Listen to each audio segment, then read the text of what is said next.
Immunology basically studies the immune system of an organism and how it protects it from physical, chemical, and biological invasion. Immunology is a confusing subject in science. It is confusing because for the first time, or once you read more deeply into the subject, you found out something like cell 1 will activate cell 2, which then cell 2 will activate cell 3 and cell 4. Cell 4 then reactivates cell 2 to activate cell 5, which then inhibits cell 3, which then inhibits cell 1 and cell 4. So it's pretty much confusing. But the good thing is, there is a step-by-step process into learning immunology. So the immune system basically studies how a pathogen, such as a bacteria or a virus, invades a living organism, such as a person's body, and how the body reacts to it. Now, the human body contains specialized organs or structures which work together with other parts of the body to control and destroy these pathogens. Now, these special organs are the thymus, lymph nodes, spleen, and bone marrow, where special immune cells are produced or matures in. They're all connected in some way and are referred to as the organs of the lymphatic system. So basically, the body's immune cells coming from these various organs, such as the thymus and bone marrow, will try to destroy the pathogen. But you might ask yourself, but doesn't the body contain good bacteria, good pathogens? Isn't the body full of bacteria even? Does that mean that the body constantly attacks itself? Well, it's interesting to note that the human body does contain more bacteria than cells in a given area anywhere. So how does the body live with these bacteria? Well, it turns out that the bacteria don't get enough credit, and whenever the word bacteria is heard, it always refers to something bad. But the human body needs bacteria to live, such as bacteria in the gastrointestinal tract, which is vital when we consume food. So from all this, we can say that there is a good bacteria and there's bad bacteria, or even better yet, self and non-self. And the body recognizes its own pathogen, itself.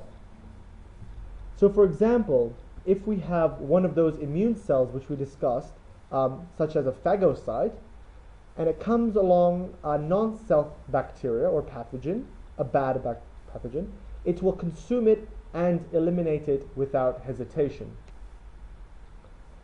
However, if a phagocyte comes along a self bacteria, its own, it can distinguish it from a foreign bacteria and so let it pass without harm. And this is why you hear unsuccessful organ transplants, because the new organ is a foreign substance. It is a non-self substance.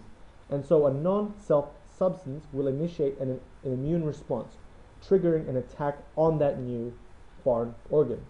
Now the body can also attack itself. When this happens, it is called an autoimmune disease, when the immune system is out of whack and its own immune cells begin acting as though the body's own organs are foreign or non-self substance. You might have heard an autoimmune disease affecting joints, such as rheumatoid arthritis, or RA, and one affecting the spine, called ankylosing spondylitis, or AS. Now the immune system actually can be divided into many parts, which we will look into in more detail now. Now the immune system can be divided into the innate immunity and the adaptive immunity. The innate immunity is a quick response towards a pathogen and is the first line of defense. The adaptive immunity is a delayed response and is an antigen-specific response. It is a second line of defense. Now the innate immune system has key players within it, which are mainly macrophages, dendritic cells, phagocytes basically, mast cells and other granulocytes, complementary proteins which help destroy a pathogen, and chemical mediators such as inflammatory mediators.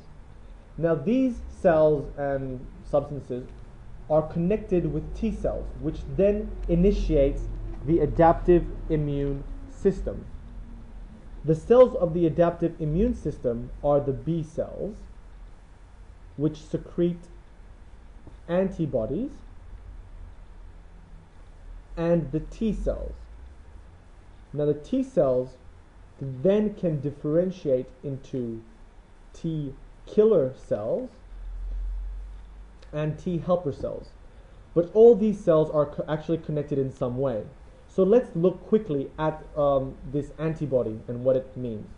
So antibodies are these Y-shaped looking things which are able to bind to antigens on different pathogens.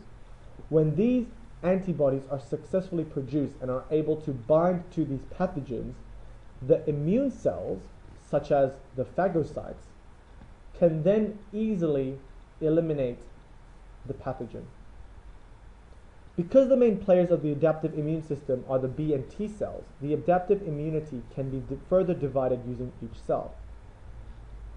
So again, the immune system can be divided into the innate and adaptive. The adaptive immunity can be further divided into the humoral and self-mediated immunity,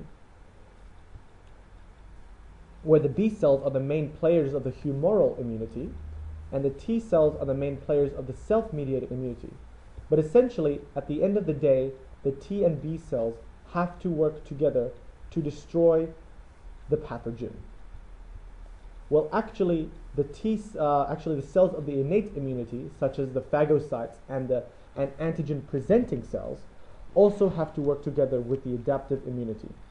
And we will see shortly how.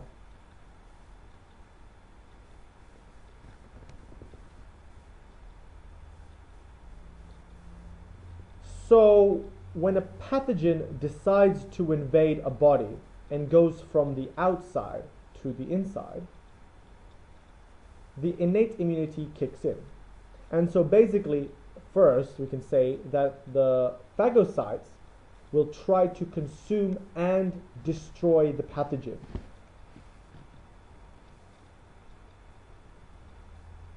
Alternatively, it can't. And so the adaptive immunity kicks in, and the antigen-presenting cells, such as the macrophage or dendritic cells from the innate immunity, will present the antigens of the pathogen to T cells in the adaptive immunity. Now this might sound all complex, but further videos will explain it in more detail. The T cells will then be able to differentiate into T killer cells, which will then destroy the pathogen, or it can differentiate into the T helper cells, which will in turn activate B cells to secrete antibodies, which will also help destroy the pathogens. Now, a very important concept is that the human body can create memory from the first exposure of a certain disease or whatnot. So for example, if someone got exposed to flu, it might take some time to recover, but the second time they get that flu again, they will recover much more quicker. And this is due to the memory cells. And so the next time, it happens, the body will recognize it and be able to eliminate the pathogen and restore the body much faster. Now these memory cells come from the adaptive immunity. So let's see how it works just briefly.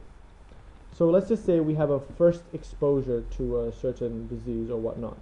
There are two outcomes. There is either death, or the innate immunity kicks in, or there's death. The innate immunity can then, it can cause the disease can disappear, or the adaptive immunity has to kick in. Now the adaptive immunity, if it doesn't work, it can lead to death, or it can get rid of the disease, which will then create that specific memory of that disease. So now we have this, the memory for that disease. And so when the second exposure comes, the innate immunity will kick in, and the disease might disappear already, or it will activate the adaptive immunity with the memory. And so with this memory, it will definitely get rid of the disease, so you'll be disease-free. And so this concludes the immunology overview. There will be more videos to come for immunology, which will cover it in much greater detail. This was just a brief overview. So please watch more.